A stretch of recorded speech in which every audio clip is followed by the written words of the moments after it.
Hello and welcome to the Trending Now podcast for this Friday, July 12th, 2024. I'm Louie Bucko, and thanks for joining us as we recap the week that was on Trending Now, which you catch every Monday to Friday, 7 p.m. and 11:30. And new in the last few weeks, you catch it again at 5:30 the next day on CHCH, CHCH.com, and our Trending Now YouTube page.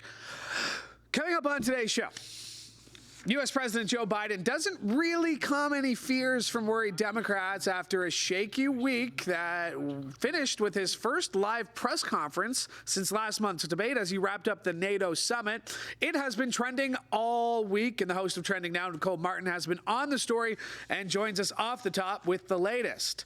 And hashtag boycott KFC was among the top trends the past few days. It caused quite the stir online after a post went viral about the restaurant's decision to move to Halal Certified chicken at the vast majority of its restaurants in Ontario. Manesa Dhanabalan was covering that story this week and will be by with the latest. But first, let's start with the only thing I feel like that's been trending the last few weeks, really since that debate performance. The host of and creator of Trending Now, Nicole Martin, is here with us. Biden. Like, did we not think leading up to the November election it was going to be Trump, and now Biden can't get out of the headlines.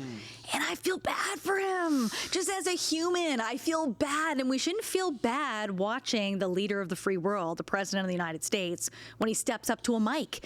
I'm literally holding my breath, hoping, praying to God that he makes it through a press conference, just because I don't want to see anyone fail. I didn't watch the debate. I'll admit, I didn't watch the debate. And I think we talked about that last time I was on. Terrible. I just thought, like, I can't watch that. It's a train wreck. It's hard to watch the pals, the what do you got? The little things that he does. And we kind of knew this. This has been talked about. It's been the thing that's not been talked about, and that is the age of the candidates. Biden is 81 years old. Trump will be 80 very soon. These are the two men who are running for the biggest job in the world. So it shouldn't be a question of whether you can lead or not lead. It shouldn't be a question if you have the cognitive readiness to actually pull out all of the big decisions and moves that a president has to make. But that's the question on not just Americans' minds, but the Democrats. So we had this week just a growing list. I just went through them right now. It's just like I have to just keep scrolling. And one of the biggest ones last night was Jim Himes, and he's like a House Democrat, top House Democrat. He's just saying this, Joe Biden doesn't have what it takes to actually win. And they look at all of the polling, and even Kamala Harris, the VP, no, it's not VP Trump.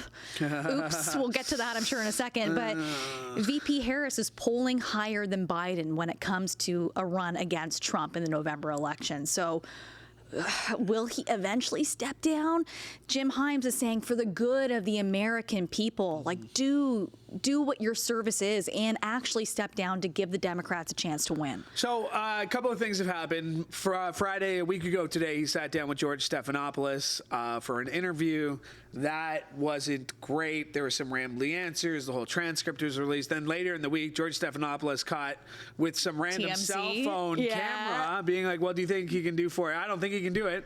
All right. Well, he had to apologize for that after the fact. ABC put out a statement saying that was his own personal opinion. Wait, pause. Stop the timeline. Yeah. Because just before that ABC interview, he did a radio interview. Oh, yes. Okay, with the pre-asked questions. So she stepped down. Yeah. Does he not call himself the first black woman president for a black VP? Nothing he said made sense. Nothing is like a straight line. No, but continue the timeline, yes. There were questions provided to the woman and agreeing and doing with the interview. That wasn't the only time that happened last week. It happened another time. You know, Stephanopoulos says this. Now he's sitting down with Lester Holt on Monday. Again, he's not calming any fears. If anything, like it seems like Democrats are waiting for him, are hoping that he does keep tripping up and it eventually gets to him. It's like this. The scale is going all over the place. He just starts to pick himself back up. Like he opens NATO, and it actually was pretty strong. Everyone's like, all right. Yeah. That was a pretty strong speech. His voice was strong. It wasn't like the debate where he was like almost whispering, yeah, I golf better than you. No, it was a pretty strong performance to the start of the NATO Summit in Washington, D.C. And everyone was going to be like, as much as it was about Ukraine, it's also, how's Biden leading this? And then, of course, had to. last night as he's closing the NATO Summit, he has to introduce Ukrainian President Vladimir Zelensky as President Putin. And did that clip. He caught himself, I'll give him that, right, within seconds. But that clip has gone just viral around the world, and that's all anyone's talking about right now, including Putin himself today. A new poll released today by NPR, PBS, and Marist put Biden 2 points ahead of President Trump, despite his mental fitness being put into question. 50% of those polled said they would vote for Biden. 48% they would vote for Trump. So it's still very, very close. But if a third-party candidate was introduced, Trump 43, Biden 42, Robert F. Kennedy at 8%. So, I mean, like, it's not, like, out of the question. See, but it's different polling everywhere. Because Jim Himes was talking about the polling. He's saying that the polls he's looking at as a Democrat, he's saying there's absolutely no way Biden's going to win. This poll was conducted of 1,309 adults. Like, that's another thing about these polls, right? Kills me. There are 1,200 people at a time. There are 1,600 people at a time. And it is such a snapshot. It's people who answered by text or phone call. So you obviously have some interest in it anyway. I don't get it. Let's talk about his press conference last night. He did the Putin Zelensky thing. You can see Zelensky's face after. Didn't look great. Priceless. The very first question, and again, a powerful speech. He laid down some things off a prompter, but a powerful speech. I'm the only president. Here's what my predecessor said he would do. Here's what we're doing at the border. Here's what we're doing at the economy. Like, it was a good Women's speech. rights. We're not here to take away abortions. First question. First answer. President, how confident would you be in Vice President Kamala Harris taking being on top of the ticket? And he says, I selected Vice President Trump for a reason. And I was hoping in that rambly answer he would go back to it and be like, I said Trump, I meant. Which, again, we all misspeak. Listen, I've misspoken. I can pull up hours of this podcast where I've said the wrong name and just kept going like it was nothing. I'm not running for the most powerful job in the world, though. And that's the point. That is the point everyone is making, that it's enough. And we can't just take away all of his years that he's done a lot for the United States. And I think that's what even some of the people within his own party are saying is like, Joe, thank you so much for all that you have done for the United States. But at some point, and it's a personal decision, he's going to have to say, yep, I'm not my best. And he's admitted he wasn't his best in the debate. He's admitted he hasn't been his best at times. The other point of the press conference that I found very interesting was one of the reporters was asking about his limitations. And you say, well, what limitations? Well, okay, your White House press secretary has come out almost every day just being bombarded and grilled with questions by American reporters saying, has he had another cognitive test done? What's going on? Why the debate performance? We had jet lag. We had a cold. He can't be out, after 8 p.m. He's got a bedtime. So she started listing off some of the things, and he was saying that's not true. Yeah. He's just done working up at 7 a.m., in bed at midnight type thing. But still, it's like, all right, anything can happen at any time of the day or night. And you are the commander-in-chief, and you're supposed to be the one in charge. And it's a real shame because he has done some good things as president. We're not talking about Donald Trump. We're not talking about his miscues. We're not talking about Project 2025 that one day he's distancing himself from, and the very next day, he's citing heritage, whatever it is. We're not talking about the crazy things he says at rallies, which I think is terrifying too, because neither of these men seem very qualified to be president. And for Biden, I'm just worried it'll affect his legacy if this is how he wants to go down. A man who wanted to be president for so long, who's been through so much, right? And have you seen the meme online with this? Nah. It's like King Joffrey from Game of Thrones, aka Trump, I guess in this case. And I'm like, I don't know who the other guy is. It's just an old man kind of dying on a hospital bed. But it's like this is the choice. This is what we got. This is what the Americans have to choose from. Like, I think that they want some other. I don't want to be ageist, but at the same time, like, this is a type of job where you kind of have to be. You have to be with it. You have to be. Which is funny when you hear like Nancy Pelosi is like, well, I'm concerned. I was like, Nancy, you're 82. Come on. Like, I think she's 84. I think she's older. Yeah. I mean. What else happened in NATO? Anything big? I mean, we're all watching it. What happened? Canada did something. What they announced? Yeah, so Canada, after kind of being called out, especially by the U.S. Speaker of the House, Trudeau has finally announced a way that they plan on getting to that 2% GDP spending to the military. That is the mandate for NATO and the NATO alliance. And it won't be until 2032. So we have a ways off before we meet that. But the things the Americans were saying about Canada, it's kind of the first time that we have really truly been called out for not contributing the full amount of spending that we should be. Essentially, that we've just been riding on the coattails of the United States. Trump did it a bunch, though, right? Yes. Yeah, back in the Trump era. And speaking of Trump, he obviously wasn't at NATO, but he did have time to meet with Hungarian Prime Minister Viktor Orban. Yeah. Just weeks after Orban had met with Vladimir Putin. So not even Orban flew essentially from Moscow to the NATO summit. Orban also met with Zelensky, but he's like one of the only members of the NATO alliance, maybe Turkey, I'm not sure, but that does not want to contribute to the Ukraine war and to help Ukraine in any way. He's looking for peace. And so it's all, he calls it his peace talk tour, and Trump was on the peace talk tour because somehow Trump is going to end the war in Ukraine. We all don't know how, and it probably will be Putin just giving a whole bunch of land, but we'll have to wait and see. Yeah, according to Russian newspaper Izvestia, it wrote such initiatives were futile, that being the peace initiative, but Orban may pass information he has collected to Trump's team. It's a fine country that's going on down there. Oh my gosh. We are still 4 months away from Election Day. Anything can happen. Anything can happen. Will Biden still be on the ticket when we talk next week? Who knows? But I know you got to get ready for the show. Yes. So thank you for doing this. Thanks, really appreciate Louie. it. All right. Still ahead, Manesa Dhanabalan will be stopping by with her thoughts on what's going on with the KFC boycott. But right now, we turn our attention to the LCBO, where Ontario Premier Doug Ford's booze obsession appeared to continue this week. As the strike rolls on, the province released a new tool this week to help Ontarians find alcohol while stores are closed. But a video posted by the Premier to announce the interactive map and the map itself aren't really sitting well with some voters who say it seems like the Premier cares more about cracking a cold one than Ontario workers. The government says it's helping residents navigate the ongoing strike with this new map as it pinpoints retail outlets that sell beer, wine, coolers, and spirits. But Premier Ford's video isn't sitting well with many Ontarians who have voiced their concerns online. Some writing, quote here, ERs are closing, healthcare is in crisis, and he's cottaging. Another wrote, I'm surprised at this point the Conservatives haven't created a Ministry of Alcohol and given it a larger budget than healthcare and education. Alcohol is clearly a very, very high priority. Now, the government wouldn't say how many tax dollars were being spent creating the map and video. They told Trending Now, quote, it was done internally, so there was no cost. Laura Walton, meanwhile, head of the Federation of Labor, shared her response online. She wrote, quote, Doug spends tax dollar on interactive maps to cross picket lines, and saying she'd like to see the government make interactive maps showing fully staffed emergency rooms, available family doctors, and more. Now, more than 9,000 LCBO workers are on the picket line, and the union walked away from negotiations this week after the government refused to budge on its plans to allow grocery and convenience stores to start selling coolers, seltzers later this summer. The union says the move will cut jobs and profits from the LICPO, which the Crown Corporation passes off to the province to help fund healthcare, education, and infrastructure.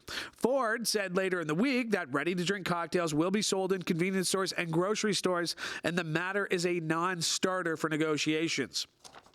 The Alcohol and Gaming Commission of Ontario said that under the government's alcohol expansion plans, it has already issued licenses for alcohol sales. To get this, 3,105 convenience stores and 37 new grocery stores.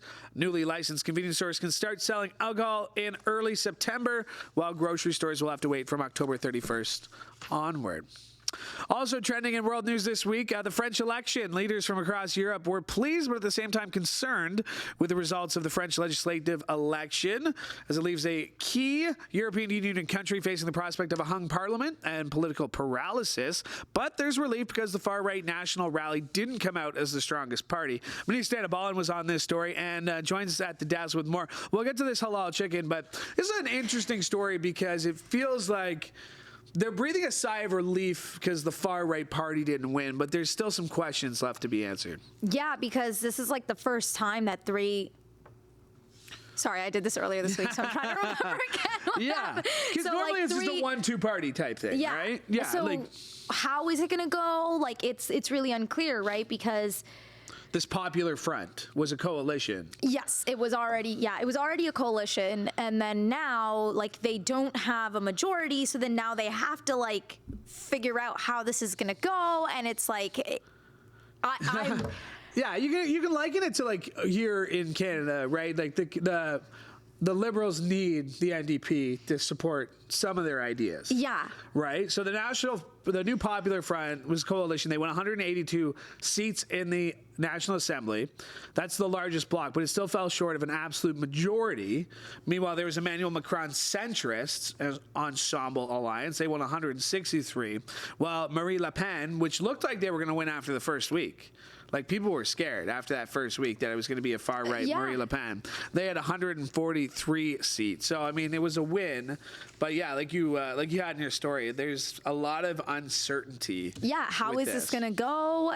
Like, it was... The Prime Minister did say that he's going to stay on. Or actually, did he say that he's... Prime Minister. Yeah, Prime Minister resigned. President Macron's going to stay on because he's got a mandate to serve till 2027. It was a few days ago. Let it slide. Wait, what? No. It was to replace the Prime Minister. The results of the exercise saw Prime Minister Gabriel Attal stepping down, but French President Emmanuel Macron has a presidential mandate until 2027. Yes. He's not going to step down. Yes. Oh, okay, all right. Okay, I don't understand I know those. it's been 2 days. Listen, and you're right, because I don't understand those countries that have prime ministers and presidents. It's very confusing. One or the other countries, one or the other. I should really be less arrogant. I should really be less arrogant. Should know what he's talking about before he does a podcast. I'm joking. I should really be less arrogant about world politics, but there's only so much in my brain, and every time I learn something, it was very confusing. Oh, you did a pretty good job. I'll watch your story back. Brought you on. You didn't watch it yet? I'm joking. Thanks so much, Manesa Dhanabalan. Thanks for joining me. But we didn't even talk about chicken. Okay, let's talk about chicken. Hashtag boycott KFC was among the top trends this week. Caused quite the stir online after a post went viral about the restaurant's decision to move to Halal Certified chicken, which actually happened May 15th. So why is it big now? Well, okay, so here's my understanding of it, because I also reached out to the Non-Halal Advocacy of Canada group on Twitter, and they did get back to me, and they did confirm that they're the one who actually started the whole boycott KFC movement because they went to halal. Pardon? They started the boycott KFC after they announced the halal movement, so they're the one who found that internal memo per se. Yeah. And they're the one who shared it because they reached out to KFC and like they tried to say like, hey, like sick people can't eat halal chicken. So like in your movement of trying to be more inclusive, you're not being inclusive because now we can't eat it. So because of that, and then they weren't, my understanding is that they didn't get any response, which is why they kind of started this whole boycott KFC movement. Yeah. And then it kind of became, after that, there was a lot of racist and homophobic comments, which is really unnecessary. So Trending Now asked the restaurant if they in fact removed all non-halal options and pork, but we didn't hear back from the restaurant. They had nothing to say to us. The letter lines with what written on KFC's website goes on to say all chicken products are halal certified, and they discontinued pork products as well at all KFC locations except ones that are co-branded with Taco Bell. We asked KFC, what kind of pork products are now being discontinued? We asked them, is this letter true? We asked them so many different questions, and we got no response. I'm pretty sure the Double Down had a piece of bacon on it. I'm pretty sure. The Double Down from like more than a decade ago? It was more than a decade ago. Yes, it was like 5 years ago. I think it had a piece of bacon on it. I think I only got it once, but I really hated myself after. Some people, including the World Animal Protection, are concerned about the way animals are treated for halal certification. So here's the thing. When it comes to halal certification, while some believe that it is more humane because they don't do the stunning as often, typically, but others feel that the stunning is more humane. So that was the whole, that was just a concern. But nowadays, there is, for example, the HMA, on their website, they even say they're not the supplier for KFC, just to be clear. But they are an example where there are some exceptions for stunning, but they have certain rules that need to be met. Like if you are stunning. The issue with stunning is that sometimes the chicken doesn't get stunned enough. And if that's the case, then they're in way more pain and suffering than if they were unconscious so altogether. It doesn't necessarily become as humane at that point, right? So that's one of the things. We reached out to Zabia Halal as well as Maple Lodge Farms because they're the ones that KFC partnered up with for this, but we didn't get any response there either to see what their process is, right? Yeah. The Baldwin shooting, you were on that too. Yes, I am. This is interesting. Do you have an update? Yes, today was a surprise turn of events. So they were looking at possibly the defense filed a motion to dismiss the case because of issues to do with the evidence, like the ammunition and stuff. The gun was destroyed within FBI, wasn't it? Is that what it is? Yeah. So basically, because they're looking at those issues with evidence, they want the case to be. And this case has already gone through some bumps already. So the defense is like, enough is enough. Let's dismiss the case, kind of thing. But the judge is still considering it. It hasn't been ruled out or anything like that yet. The jury was called off, to just go home, come back on Monday. So as part of the motion, motion to dismiss the case, now the judge is hearing from Seth Kenny, who is the supplier of the firearms, as well as, I believe, Marissa, I'm forgetting her name, but somebody else as well. Yeah. But it's for that. And we'll have more updates on that. Okay, keep an eye on that. I mean, this has been going on forever. The shooting was years ago, and he could be facing up to 18 months in prison. What are you working on today? Alec Baldwin. Oh, you are working on Alec Baldwin? Oh, no way. I didn't even know. I legitimately did not even know what you were doing. I should really pay attention because I'm on the show. I'm on the show too, right? So I have the rundown in front of me of what's coming up on the show. I didn't look past where I was in the show, so my apologies on that one. Okay. What do you got going on this weekend? I haven't asked that in a while. What do you got going on? My nieces are coming from France. Yes. No way. They're coming on Saturday, and they're going to be here for a month and a half, and I'm super, super excited to see them again. Well, that's super exciting. What are you going to, do you feel the pressure to entertain? Actually, I am looking forward to being entertained by them because they are quite funny for their age, especially the younger one. But are you doing anything as a group outing? Are you going somewhere? We're going camping.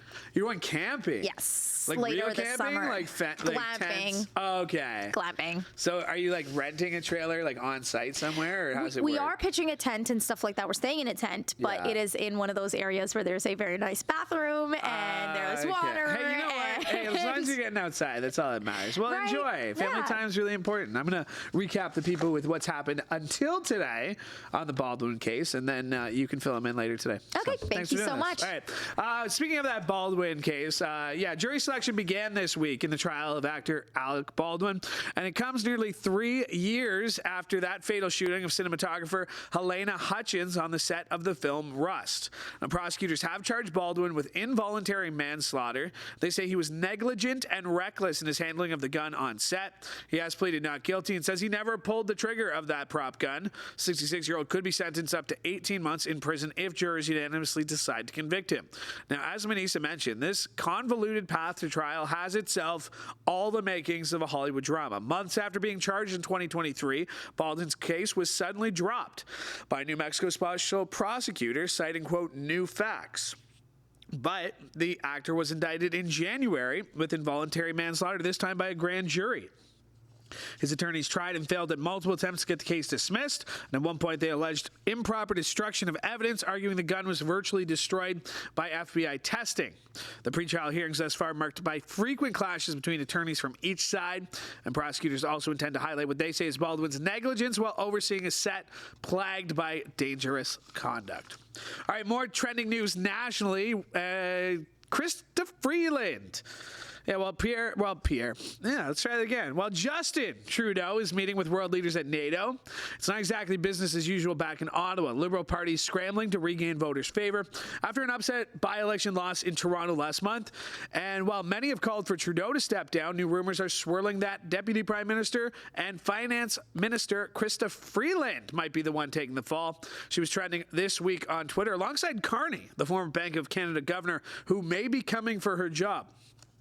Now, Trudeau was asked about the rumors and said he continues to have full confidence in Freeland, but also that he's trying to convince Carney to join the party.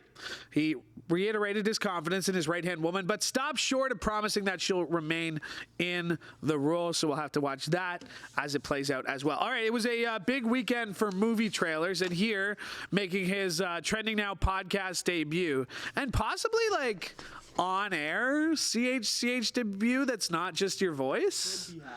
Could be happening. I mean, it's I don't want to say it's just the podcast, but welcome, Roger Collins. What's up, man? Thanks, Louie. Not much. Friday in the office. This is a nice change of things. Yeah, welcome to the podcast. This is what we do on Fridays. Some Fridays when I'm not doing other things. Some Fridays. Some Fridays when I'm not doing other things is how I like to phrase it. Yeah, you know, we're busy. We're busy. We stay putting in the work at the newsroom here. You've been here since January, December? December 18th. December 18th is when you started. How'd you come to us? I started on Czech. I was working in Victoria, BC. I was out of the game for a long time, actually. I went to school for journalism and graduated in 2018. Took a break from writing and all of that. And just by chance got in with the news team there at Czech News. And that marked the start of me getting back in the game. So then when I moved back to Hamilton, some of the guys at the top got to talking and they heard about what I can do, and yeah, Greg gave me a call. Nice. Lo and behold, the rest is history. Rest is history. You're a writer. You've done some assignment editing on weekends. What do you want to do in this business? I just want to have a career that I'm proud of. You know, I love the news. I'm passionate about the news, and it's good to get the message out there, and someone's got to do it, and it's definitely a strong point of mine. So just leaning on that. Yeah. Well, speaking of the news, it was a busy week for movie trailers. What a transition, right? What a transition. Are you a big movie guy? Yeah, it depends on the genre. Are you an artsy-fartsy movie guy? Yeah, art house films for sure up my alley, but you know, I'll watch anything. Okay, so a couple of ones. Let's talk about it. Gladiator 2. Okay, Gladiator 2 Your thoughts? Looks sick. Actually, it's like building off quite the legacy. Gladiator 1, one of the best movies of all time. Ridley Scott, one of my favorite directors. So stoked for that. Can't wait to see it. Definitely catching it on the big screen. Yeah, I mean, it looked good. You know, you got a great cast. It looks like it'd be good. The other big movie news: Shrek 5. Okay, gotta say, Shrek 5, my childhood on display here. That movie franchise is like, what, 20 years old now? Yeah, that very first one coming back. Yeah, at least 20 years, for sure. And it kind of rings true with like a lot of working class people. Like, from nothing to everything in the land of far away. Come on. I can't, when they brought in Justin Timberlake, I think that was Shrek the Third. I think that kind of jumped the shark. I couldn't tell you what happened in Shrek 4. Jumped the shark. Shrek 1 and Shrek 2 are two of the most classic animated features when they go to far, far away. Yeah, just a great voice cast, a great movie. Yeah, Eddie Murphy, Donkey. And they're all coming back. Yeah, they're all coming back. The whole three, and then also Eddie Murphy's getting like a special spin-off Donkey movie. Like, which should have happened. And Puss in Boots 100%. Is what, on its second. I had Minions come out this week. I mean, are the movies back? Like, I haven't been to the movies, but are the movies back post-COVID now? You know what? I went and saw the third sequel or whatever in A Quiet Place. Okay, yeah. I don't know if the movie's It's a prequel, right? Yeah, it's just. Do they talk at least in the movie? Oh yeah, there's lots of talking, but it just didn't make up to the last two. There was another movie that came out this week that I was hyped about. Oh, Captain America. You're not a big superhero movie guy though. You know what? The whole superhero cartoon franchise with the films, it just doesn't really do it for me. I know I'm gonna get a lot of hate for that, but all dozens of our listeners will be upset at your takes here. Yeah, sorry, all Justin. Dozens of them will be very upset. I don't mind. It didn't look so much like a superhero movie. So that's the one thing. It was more like a presidential thriller, right? Harrison Ford plays the president, it looks like. Playing into themes of today for sure. Yeah. Biden, Trump. Who knows what's going on there? We spent the first 20 minutes of the show trying to figure it out. We'll spend the next 20 minutes of every show, I'm sure, until November trying to figure it out. Well, thanks for making your debut. Really appreciate it. Thank you, Louie. I appreciate it. No problem. My thanks to Roger Collins for joining me today. My thanks to Manesa Dhanabalan as well, and Nicole Martin for all joining me back on the show. Great to be back, and thanks to all of you who listen and watch, because we could not do the show without your support. And hey, while you're liking and subscribing, make sure you go to our Trending Now social media channels. You can do that on X, you can do that on YouTube, you can do that on TikTok as well. I'm gonna get back on that TikTok. It's where all the kids seem to be posting their videos these days, which actually sounds really bad, but it does doesn't. I don't mean it like that. I don't mean it like that. We're gonna. While you're subscribing, make sure you like and subscribe to CHCH Podcast as well, so you never miss an episode of this show or any of the other great shows we have for you, including a brand new episode of Newsmakers with Annette Hom that you can catch. I sat down with her earlier this week, so wherever you found this show, go check that one out. It was a great conversation and learned a lot about Annette Hom, one of our co-anchors here on CHCH Morning Live. All right, my thanks to Justin Peeler for directing today's episode, and one more time, thank you for listening. Could not do the show without your support, and from all of us here at CHCH, I'm Louie Bucko. Have a great weekend.